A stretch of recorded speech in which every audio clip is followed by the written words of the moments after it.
கும்பம் ராசி நவம்பர் 2 முதல் நவம்பர் 8 வரை வாராந்திர ஜாதகம். உடல்நல கண்ணோட்டத்தில் இந்த வாரம் உங்கள் உடல்நலத்திற்கு இயல்பை விட சற்று சிறப்பாக இருக்கும். குறிப்பாக வாரத்தின் ஆரம்பம் நன்றாக இருக்கும். ஏனெனில் குரு உங்கள் சந்திர ராசியின் 5வது வீட்டில் இருப்பார். இந்த நேரத்தில் நீங்கள் மன ரீதியாகவும் உடல் ரீதியாகவும் மிகவும் ஆரோக்கியமாக இருப்பீர்கள். இருப்பினும் இந்த நேரத்தில் வேடிக்கை மற்றும் விருந்துகளின் போது நீங்கள் மது அருந்துவதை தவிர்க்க வேண்டும். இல்லையெனில் உங்கள் உடல்நலம் மோசமடையக்கூடும். இந்த வாரம் ராகு உங்கள் சந்திர ராசியின் முதல் லக்ன வீட்டில் அமர்ந்திருப்பதால் உங்களுக்கு பண நன்மைகள் கிடைக்கும். ஆனால் அந்த பணத்தில் நீங்கள் மகிழ்ச்சியாக இருக்க மாட்டீர்கள். ஏனெனில் பெறப்பட்ட பணம் உங்கள் எதிர்பார்ப்புகளை விட குறைவாகத் தோன்றும். மேலும் நீங்கள் சில ஏமாற்றங்களை பெற வாய்ப்புள்ளது.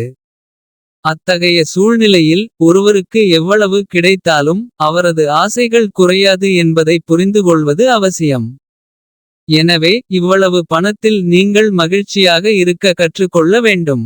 இந்த வாரம் குடும்ப உறுப்பினர்களுடன் சில நிதானமான தருணங்களை நீங்கள் செலவிட முடியும். இந்த நேரத்தில் உங்கள் பெற்றோரிடமிருந்து சில பழைய அறிமுகமானவர்களை சந்திக்க அல்லது அவர்களைப் பற்றி புதிய மற்றும் முக்கியமான ஒன்றை கேட்க உங்களுக்கு வாய்ப்பு கிடைக்கும். உங்கள் தனிப்பட்ட வாழ்க்கையில் ஏற்படும் ஏற்றத்தாழ்வுகள் உங்களை அமைதியற்றவர்களாக மாற்றக்கூடும். இது உங்களை எரிச்சலடையச் செய்யலாம். இது உங்கள் வாழ்க்கையை பாதிக்கும். மேலும் நீங்கள் எந்த வேலையிலும் கவனம் செலுத்த முடியாமல் போகலாம். இதன் காரணமாக வரும் காலத்தில் நீங்கள் பல பிரச்சனைகளை சந்திக்க வேண்டியிருக்கும். நீங்கள் ஏதேனும் நுழைவுத் தேர்வுக்கு தயாராகிக் கொண்டிருந்தால் இந்த வாரத்தை விட முன்பை விட கவனமாக படிக்கவும். இருப்பினும் இந்த நேரத்தில் படிப்புகளுக்கு இடையே உங்கள் ஆரோக்கியத்தை மேம்படுத்தவும் சிறிது நேரம் ஒதுக்க வேண்டும். இல்லையெனில் உடல்நலக் குறைவு பிரச்சனையை ஏற்படுத்தும்.